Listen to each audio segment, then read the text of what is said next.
How Boeing's responsibility in a deadly crash got buried. After a Boeing 737 crashed near Amsterdam more than a decade ago, Dutch investigators focused blame on the pilots for failing to react properly when an automated system malfunctioned and caused the plane to plummet into a field, killing 9 people. The fault was hardly the crew's alone, however.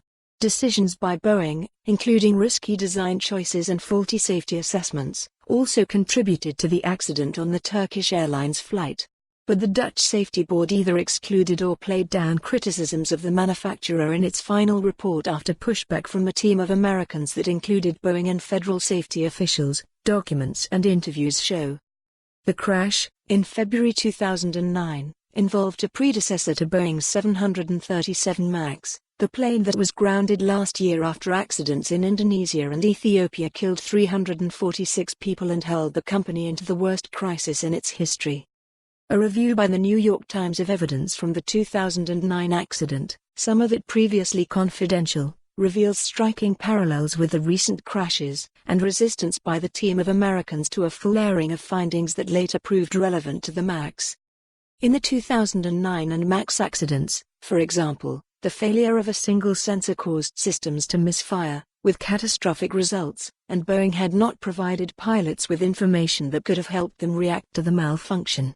The earlier accident represents such a sentinel event that was never taken seriously, said Sidney Dekker, an aviation safety expert who was commissioned by the Dutch Safety Board to analyze the crash. Dekker's study accused Boeing of trying to deflect attention from its own design shortcomings and other mistakes with hardly credible statements that admonished pilots to be more vigilant, according to a copy reviewed by The Times.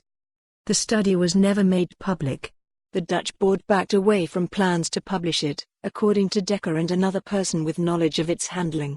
A spokeswoman for the Dutch board said it was not common to publish expert studies and the decision on Dekker's was made solely by the board.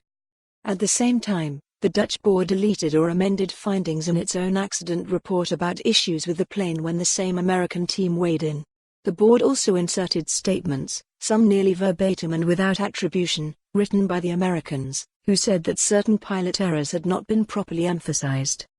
The muted criticism of Boeing after the 2009 accident fits within a broader pattern, brought to light since the MAX tragedies, of the company benefiting from a light-touch approach by safety officials. References to Dekker's findings in the final report were brief, not clearly written and not sufficiently highlighted, according to Multiple Aviation. For more on this story, visit the news article link.